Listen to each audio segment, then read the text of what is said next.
याद है कुछ सालों पहले जब एक रात 8 बजे अचानक से वक्त बदल गए, जज्बात बदल गए। कितने टाइम तक हमें एटीएम के बाहर लंबी लंबी कतारों में खड़ा होना पड़ा, नोट्स बदलने के लिए बैंक्स के चक्कर लगाने पड़े क्योंकि 500 और 1000 के नोट्स बंद हो गए थे।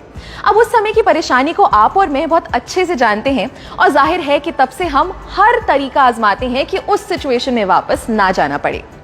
मगर अगर उस समय हम ब्लॉकचेन टेक्नोलॉजी यूज कर रहे होते तो शायद उतना नुकसान नहीं सहना पड़ता। नमस्कार, स्वागत है आपका जी के डिजिटल शो पर। मैं हूं पलक यादव और आज हम बात करेंगे क्रिप्टो करेंसी के एक बहुत अहम पहलू पर जिसका नाम है ब्लॉकचेन।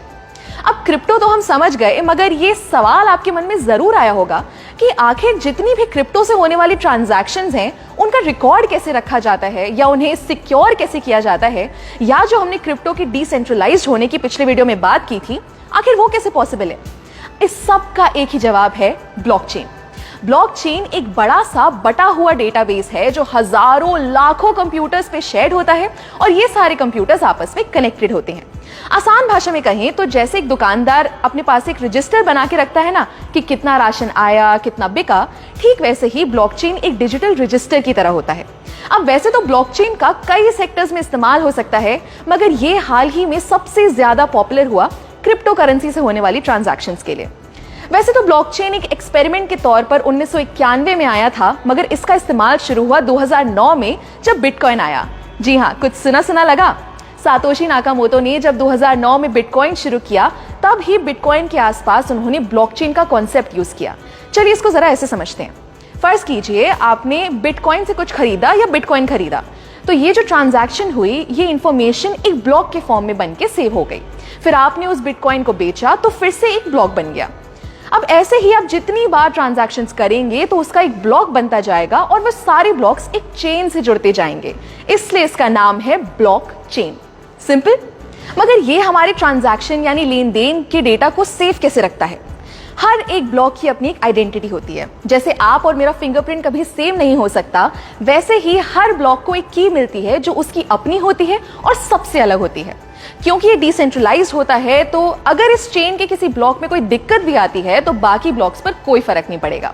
ब्लॉकचेन एक ऐसा सिस्टम है जिसे हैक करना, हटाना या चेंज करना लगभग नामुमकिन है।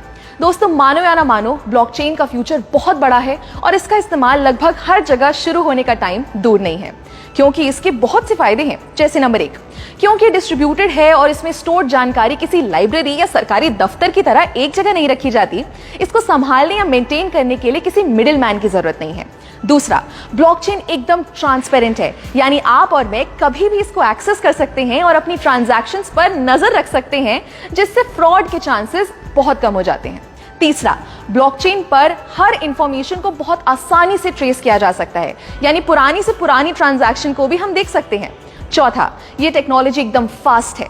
हर चीज का लिखा हुआ रिकॉर्ड बनाने में बहुत टाइम और मेहनत लगती है, मगर वही जानकारी को अगर ब्लॉकचेन के जरिए सेव करें तो वो बहुत आसानी से और बहुत जल्दी हो जाएगा।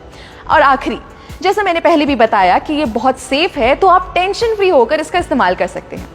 क्या आपको पता है, बहुत से भारतीय बैंक्स ने इस ब्लॉकचेन टेक्नोलॉजी को ऑलरेडी यूज करना शुरू कर दिया है, जैसे ई-केवाईसी के लिए, ई सिग्नेचर के जरिए ऑनलाइन डॉक्यूमेंट्स या कागजात वेरीफाई करने के लिए, कमर्शियल लेटर्स बनाने के लिए इत्यादि। हमारी प्लानिंग कमीशन यानी नीति आयोग ने भी ब्लॉकचेन पर व्हाइट पेपर पब्लिश कर दिया है, जिसमें ई गवर्नेंस को लेकर इसके इस्तेमाल की बात की गई है। एक मजे की बात बताऊं, 2010 में पहली बार फ्लोरिडा के एक आदमी ने 10,000 बिटकॉइन से 2 पिज्जा खरीदे थे, और आज एक बिटकॉइन की अगर कीमत लगभग 15 लाख रुपए है, तो अनुमान लगाइए 10,000 बिटकॉइंस की कीमत क्या होगी। ऐसे ही आपको क्रिप्टो की दुनिया की मजेदार बातें